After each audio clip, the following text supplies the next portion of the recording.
Hello and welcome to our last session of Politics of Code.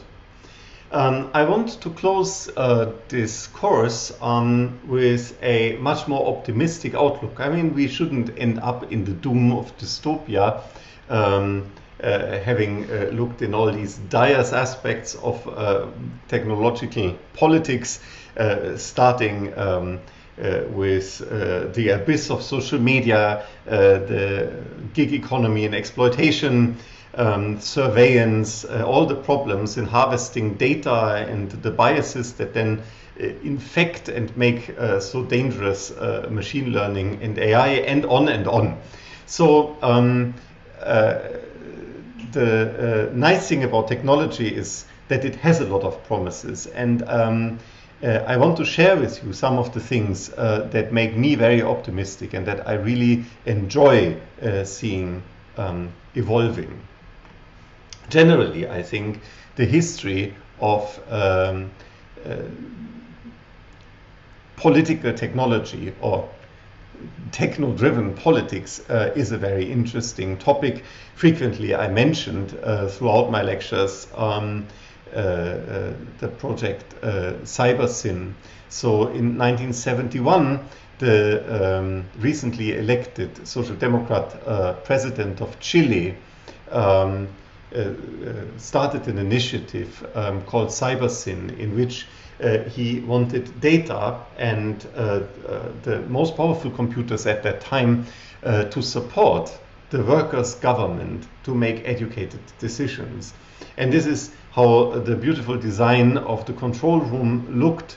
So you have this collective government of workers being supported in an optimal way to make their decisions, because the idea was that the workers should rule over the production. History was not very kind to CyberSyn, as it was not to Chile at that time, because in 1973 a coup that was orchestrated by the US, particularly by the CIA, overthrow Allende's government and put in power a very horrible military junta under the General Pinochet, which was one of the darkest, I think, in the history of 20th century Latin America.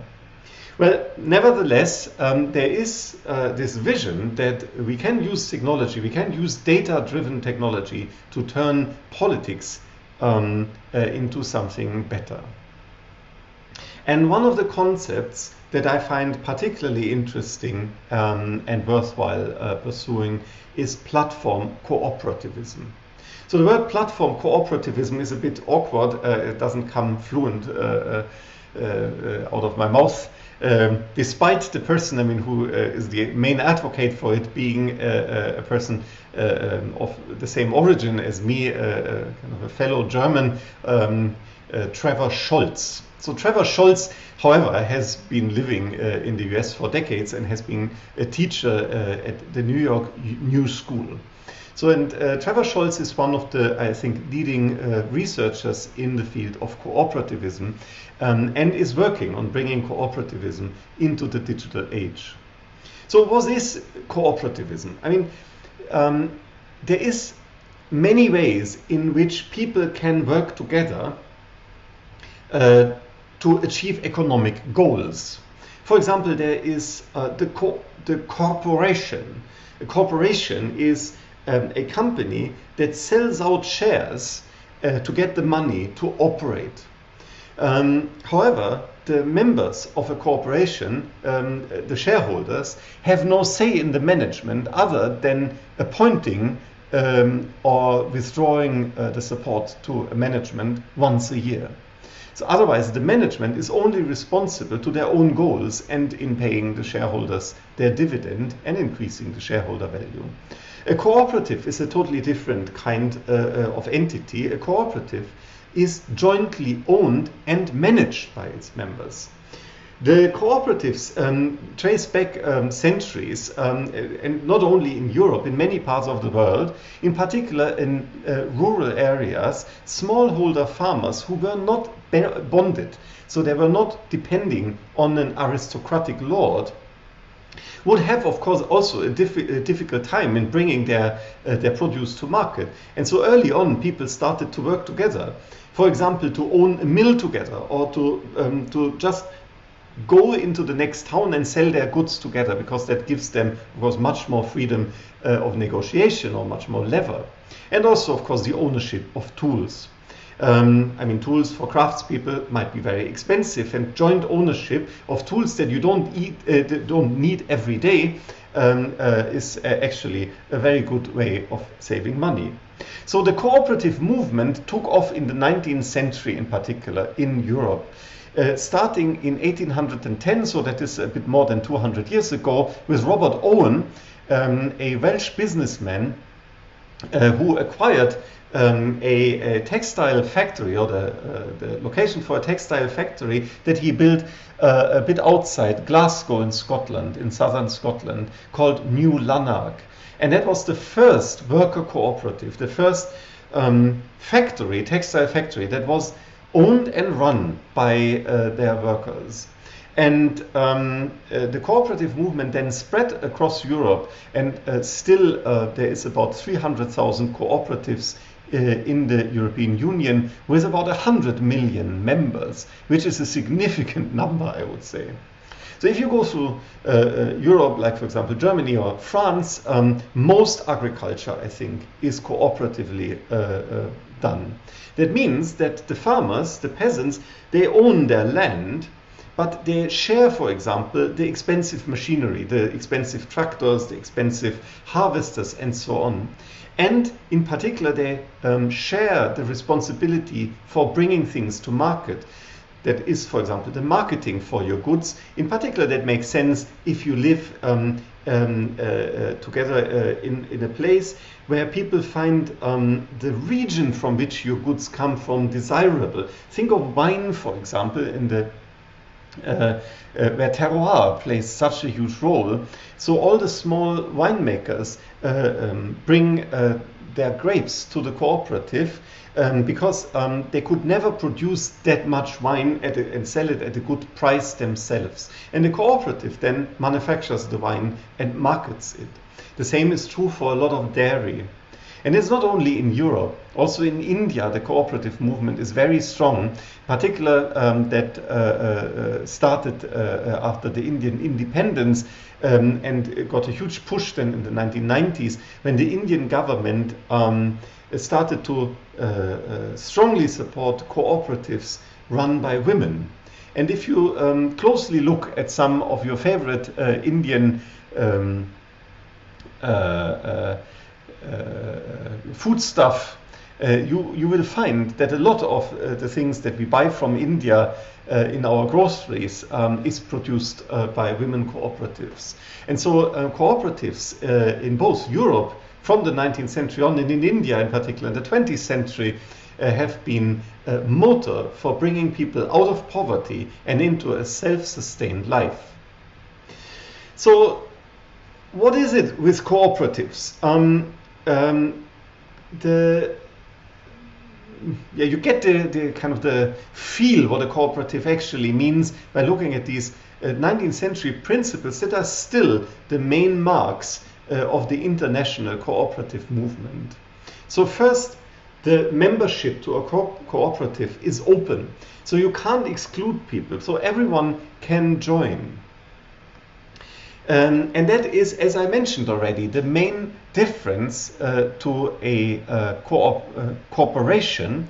A corporation selling out shares is not democratically managed, because the shareholders are only very indirectly participating in the management.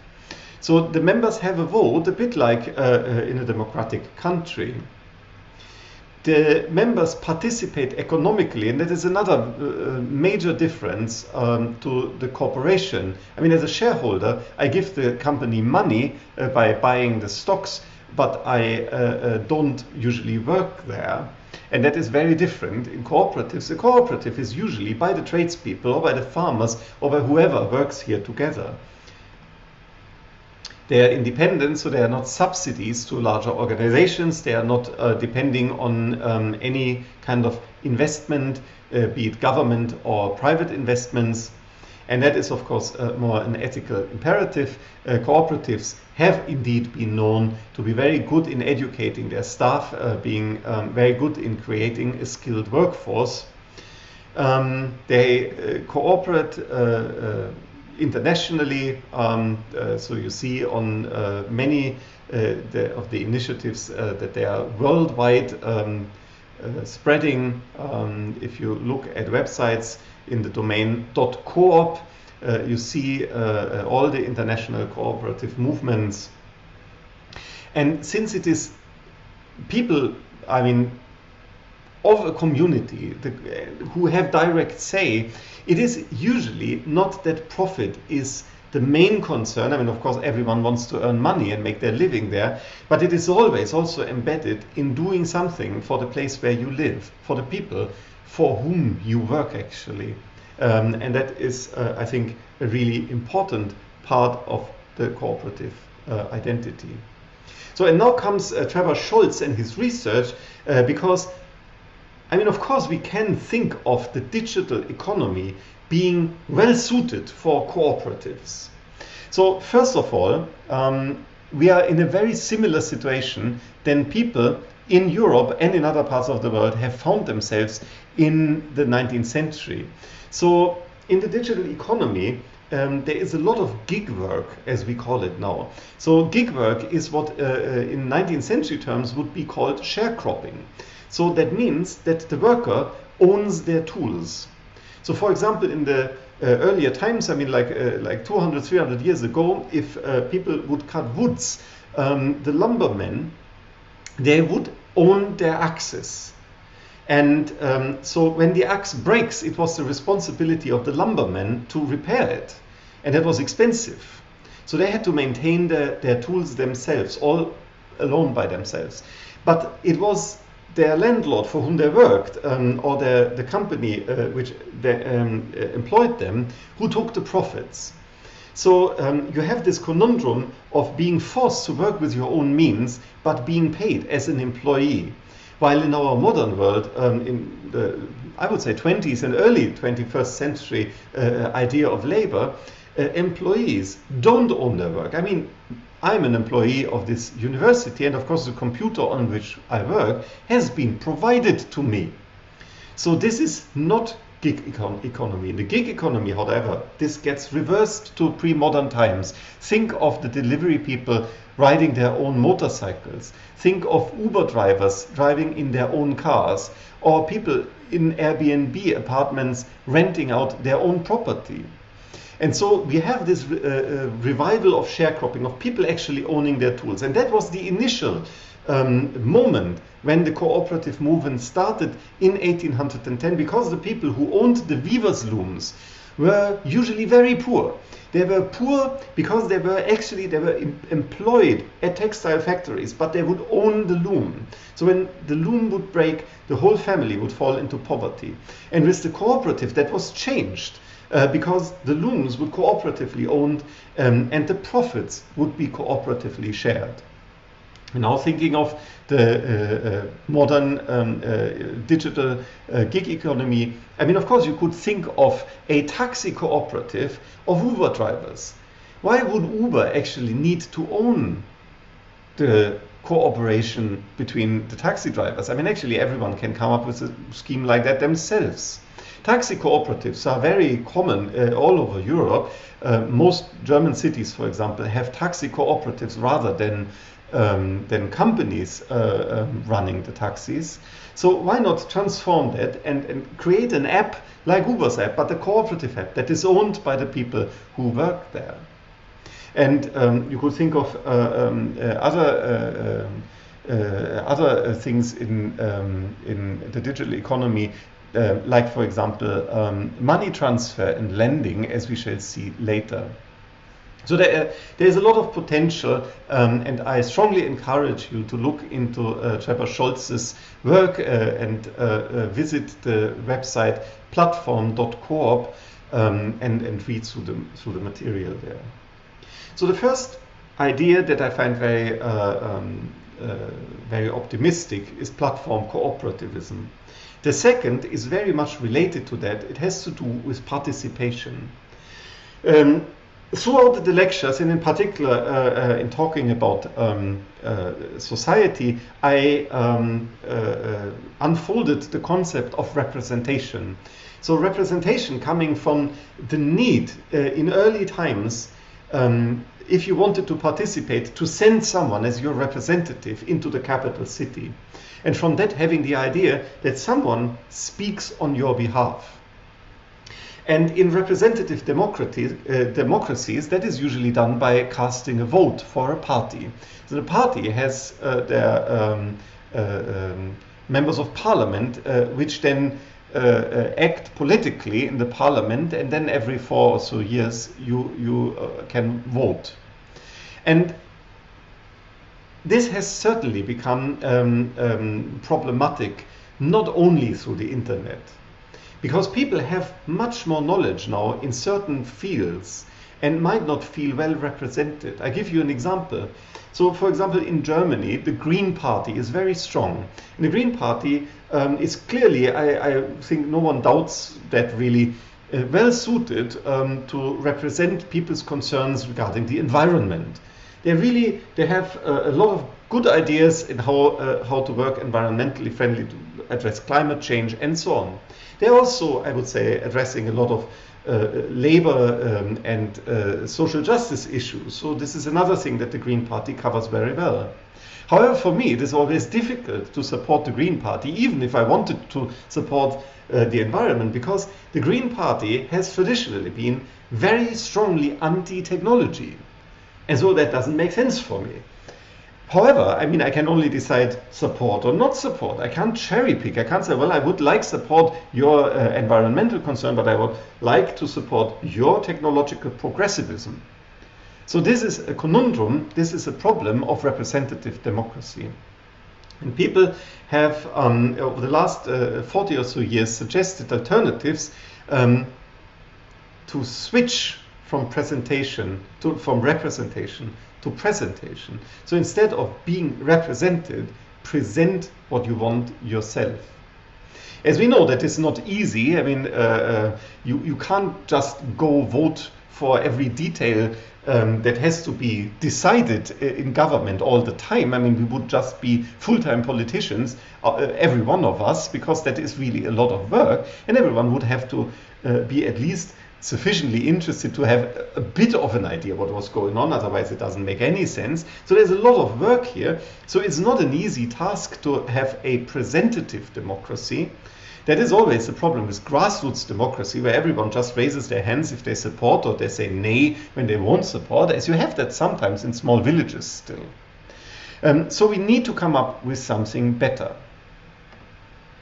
One of the places where very interesting experiments took place regarding democracy was Occupy Wall Street.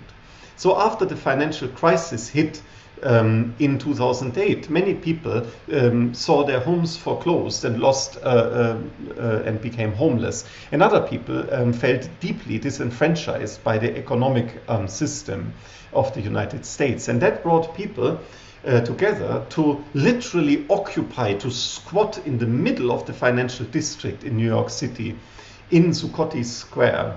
I mean, that is just amazing that that worked out, that it was possible to stay there with their encampment, surrounded by the shiny skyscrapers of the financial institutions of the world, just about 100 meters from the New York Stock Exchange and Wall Street. So that alone, I think, is worth remembering. So there was a lot going on in Occupy Wall Street. There was a very interesting fermentation of political culture, much of which I find in retrospect very difficult. However, it was interesting to see what worked and what didn't. So Occupy was successful in another aspect also. The idea spread. So many cities in the world found Occupy sympathizers, and for example Frankfurt, the seat of the European Central Bank had also an Occupy encampment right outside the doors of the European Central Bank headquarter building.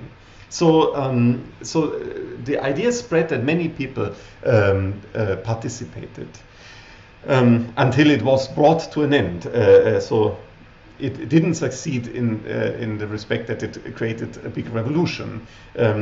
But there were some ideas and some of the propositions that are very interesting to think about outside, I would say, the hard ideological conflicts that were fought in that movement. One is summarized in this principle of the Constitution of the General Assembly of Occupy Wall Street. So in working out these constitutional documents, the Occupy participants faced, of course, the need to organize, and they thought, we don't take what we want to criticize and just mimic other institutions. We want to try out things that we think might work better. And a lot of that has to do with communication in a democratic process. For example, in avoiding violence in speech. One of the means that they used was that a speaker would never be amplified, but would just talk at normal voice, and the surrounding people, if they liked what was said, would repeat every sentence and speak out loud. So you would have a collective amplification of thoughts, and that already is a democratic vote, so to say, because if people didn't like what was said, they would just not shout out as loudly, and then people would just not listen. So this is one of these examples also that you wouldn't applaud, because that is a very, macho, strong gesture to clap your hands. You would rather just wave your hands like that, much softer. And a lot of that makes sense, I think, and is worthwhile pursuing further. And this speak for us, not speak with us, not for us, for me is almost the strongest of the ideas. Because this is exactly presentation instead of representation. It is not be our representative, speak for us on our behalf, but let's speak with each other. Let's have a communication. So we'll look into systems that try to implement this. Another idea that leads into that is that of modern progress has changed over the last 50 years. One of the philosophers behind these ideas is Zygmunt Bauman, a Polish philosopher of the second half of the 20th century, who saw that with the rapid technological, in particular, progress and the rapid changes in society, with a huge growth in population, for example, the huge growth also in alphabetization and access to technology and knowledge all over the world, this rigid idea of education and skills would no longer work. And this is how he describes it. You have to think of the world in early modern times as being like people sitting on boats and rowing down a river. It's very easy to navigate because you have embankments on both sides and you see the progress by the banks moving by.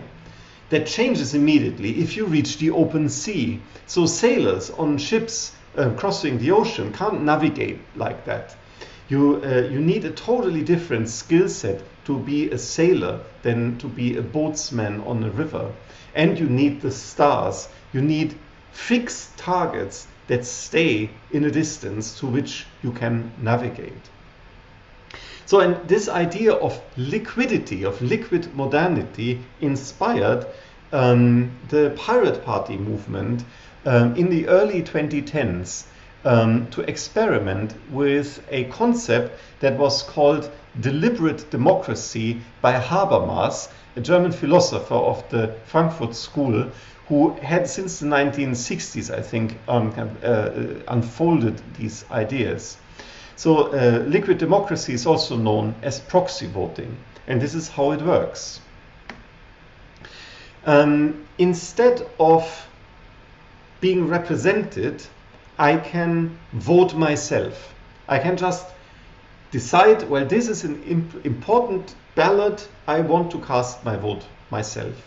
But I can also delegate my vote and say, well, I might not know so much about, for example, trade law, but I know some person whom I trust who has the same political ideas, the same ethics as me, but is much more knowledgeable in the details, so I delegate to them.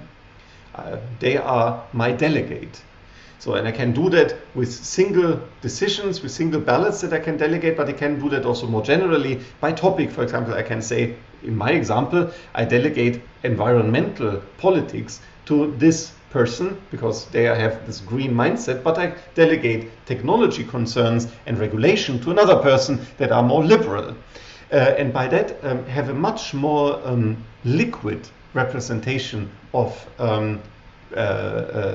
the opinions that form then the government. And these delegations can have a chain form. So I delegate something to my neighbor, and my neighbor might delegate further. And what Habermas would already posit, and what we saw in empirical data, as I will show you, is that actually that leads to delegation to certain people who find themselves in the center of the system. You could call them politicians or representatives, but they are not really elected. They get delegated their votes and withdrawn their votes all the time. But by being in the center, they have, of course, more authority and can have, for example, a remuneration. They can be then granted a stipend or so to work as full-time politicians. So this is the idea of the deliberative democracy or proxy voting, where I delegate a proxy and I show you how the process worked. One of the interesting ideas of liquid democracy is that people can not only cast a ballot, everyone can also start initiatives on topics they want to be decided. So how does that work? So I showed you at first that everyone can delegate their votes.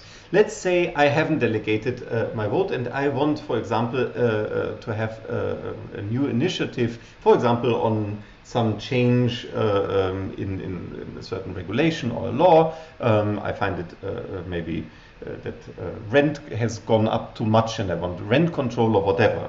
So how do I cast, how do I initiate that? Well, I go into the system, which I show you in a second, and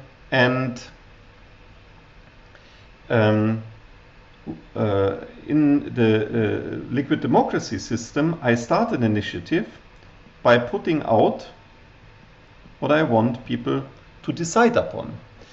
Maybe I don't do that alone. I have co-workers, so I and my colleagues contribute to that. And then it gets published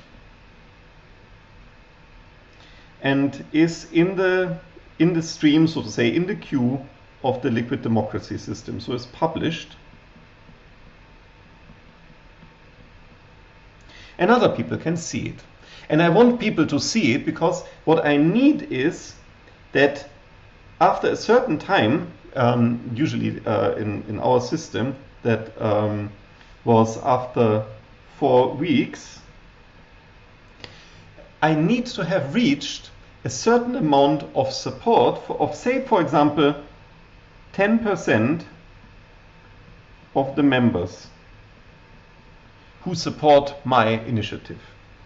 And how do I get that? Well, I invite everyone and spread the word and say, here's an initiative, please look at it and support it. And people can support on my initiative in various ways. They can just check and say, well, yeah, I support, but they can also start contributing. And they can contribute in 2 ways, as I shall show you in a second in real examples. They can say, well, this initiative is great, but you have a lot of typos here, and kind of make corrections. They can participate and say, well, this whole thing is not very thoughtful. You have to eliminate all these paragraphs and write other things, and here would be my suggestion for that. So that would be a more substantial criticism. Or they can say, but this is rubbish altogether. I suggest a counter initiative and have another initiative that I want to start that is, so to say, in opposition to it.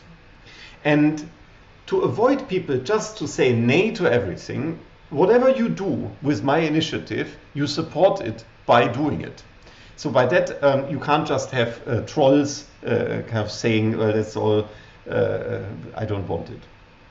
And then say, well, after 4 weeks, I have reached my quorum of 10%, then the initiative is frozen. So in this time, I can change things. Because people make suggestions that I might feel meaningful. I say, well, this is really interesting, and oh yeah, these typos are embarrassing. I want them changed. So in this time here, the initiative is fluid. And so people who had supported the initiative in the beginning might find that it had substantially changed after the 4 weeks. And this is why here, after 4 weeks, the initiative gets frozen. And then comes the time when the initiative is up for review, so to say.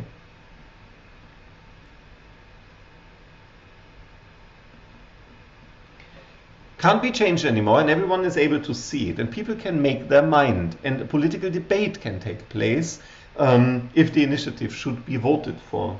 And then, in the last part, comes the ballot.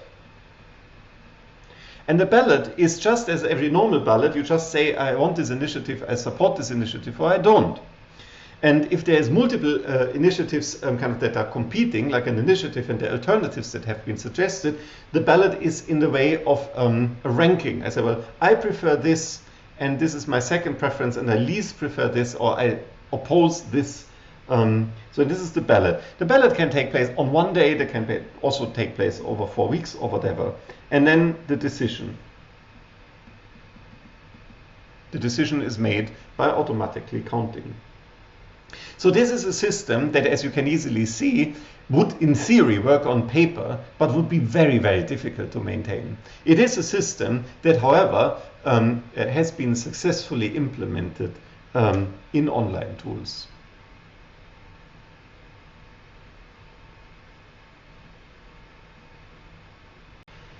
Yeah, now I want to show you a few screenshots that I have out of the master thesis of one of my colleagues in the Pirate Party, Sebastian Jahrbusch, who did very good research on the liquid democracy tool that was built in the Pirate Party. I have to say that it failed. So while I was totally enchanted and would look at it every day, it was more interesting to me than Twitter. The support for it in the party was not very strong. So in 2013, basically it stopped working because of the lack of support. One of the reasons people criticized the system so much was that it was programmed in Lua. I don't really know what is against that programming language, other than it is, a game language. However, people found it totally outrageous that it would not be done in C or in Java or in any proper programming language. I can't comment on that. I have no preferences in terms of programming language anyway. I found that a pity. Another problem we will address in the next chapter, so to say, has to do with privacy. I come to that. So sorry that everything is in German on these screenshots, but that is the only liquid democracy system that I would know of that I have screenshots of. So this is the list of the topics. So, and I could see how many initiatives are new by looking, for example, here in there's two on environment, Umwelt, traffic and energy, and so on. And then I can look at these initiatives and here's just, this is how it was displayed in the system. So it's a bit like in a social media system. And here you see failed initiatives, and it's always transparent why they failed. For example, this initiative failed to reach the necessary quorum of 10% supporters. That's for all three of them. And this is how then it was reported which of the alternatives would have succeeded. So this was the declaration of the party in support of the universal basic income. That was a hugely controversial topic because the party would regard themselves not so much as an economic ideological party, and so something so basically socialist would have a lot of opposition in the more liberal part of the party. And here you see that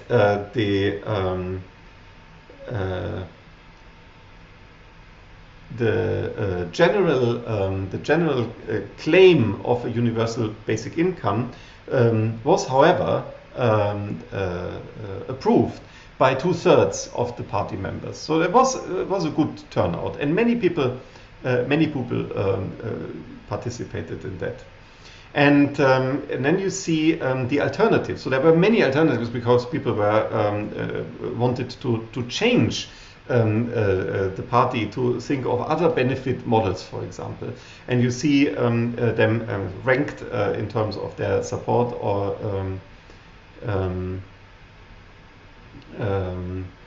opposition. Here you see a screenshot that has to do with the corrections that people made.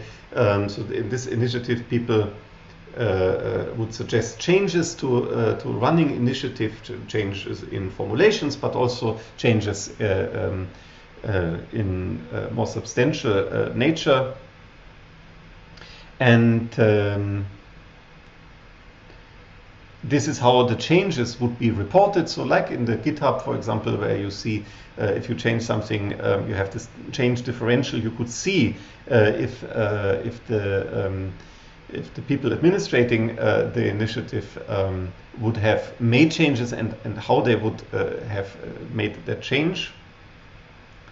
And this is from Sebastian Jabusch's thesis. That's an analysis of how many delegations people would get. So there's these chains of delegations, and it clearly shows that there is a couple of people accumulating a lot of delegations on themselves. In the peak, it was like 80% of the votes would rest on only 7 people, I think, something like that. And that was, of course, not very good. That is one of the aspects, I think, that have to be analyzed further to come up with that system. That is research I did then after 2014 when the system finally failed. I tried to find out what would be the screws by which you can tune a system like that it would not freeze, and I used an agent-based simulation model to simulate that, and only found out that it is incredibly complicated, and one of the very few systems that stays stable basically on its own is actually parliamentary democracy. That's really interesting also, and is worthwhile further pursuing. So we have looked into the cooperatives, we have looked into new forms of democratic participation, and now let's see what privacy has to offer in the future. So privacy, of course, is a huge aspect that has to be addressed when we have so much data that concerns our lives. We can't just naively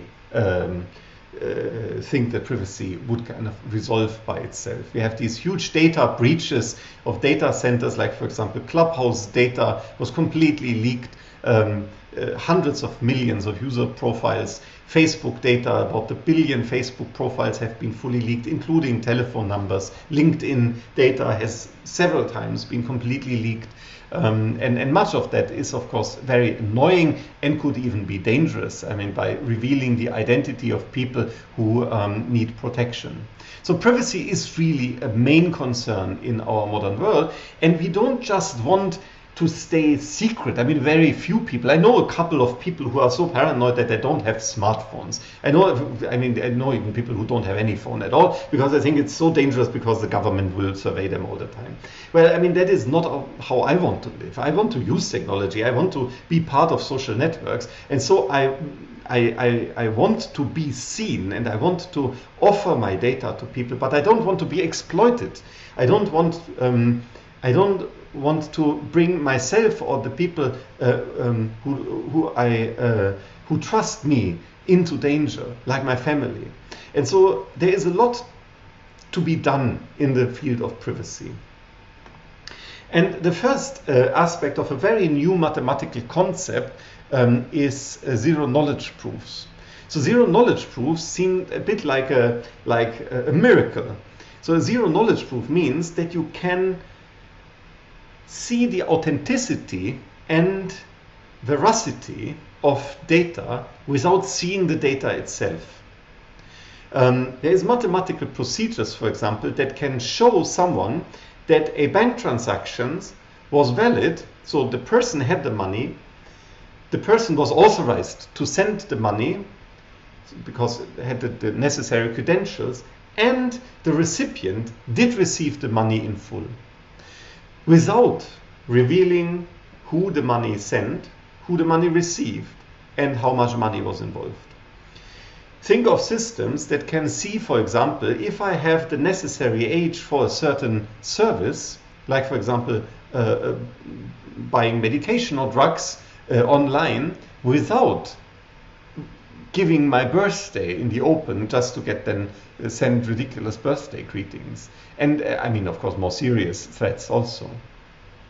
And these zero knowledge proofs are actually implemented. So there is, for example, two blockchains, Zcash, that was the first by Zuko Wilcox, one of the pioneers of that method, and the other Monero, that use zero knowledge proofs. So these blockchains can transfer money and are totally safe without revealing vulnerable information.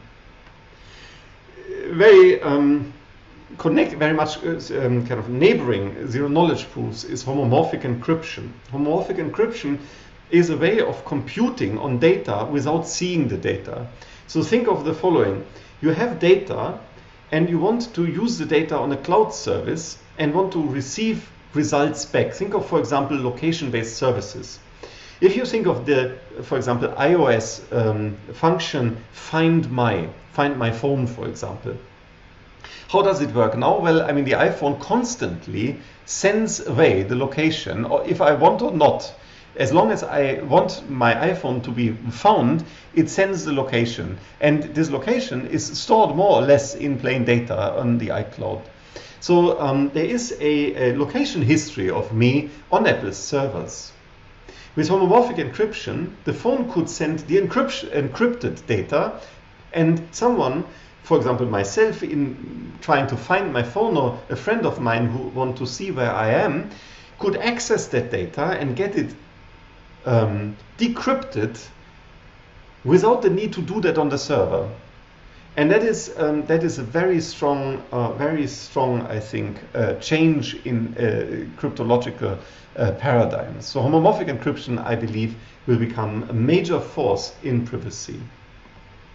And the third is federated learning. Federated learning is almost the most established of the three, because Google has invested a lot in that, addressing in particular the problems of advertising tracking, but also other cloud services. So you could think of federated learning, that you train your mathematical model, your, for example, neural network, locally, on your phone, on your device. And you don't send the raw data away, you only send the model parameter away to the server. And then the server aggregates what they learn from all the different models. And by that, the server can work on data that is very hard to de-anonymize. There is always loopholes in all of these methods, that if you can ping enough different aspects of a person's data, then you will finally find them. But it is much, much harder. It is much, much harder than in the way data is done today. So this is my outlook on privacy. Look up these technologies. They are super promising and super hot fields in terms of research and the money that is invested in them. And now we come to my outlook for future politics. So we have seen platform cooperativism. Platform cooperativism has to overcome the limitations of a local cooperative where people can actually meet.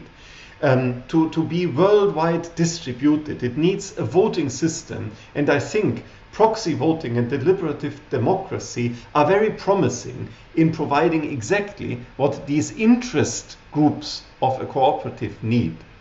So this is why they work together so well. Think of a cooperative like a credit union that hands out loans. Why does a credit union work so well locally? Because the people on that union know the people who get the loans, because they're also members, and by that they can decide who gets the loan and who doesn't, or how much loan someone would be worthwhile, even if people don't have a credit rating. This is why credit unions work so well.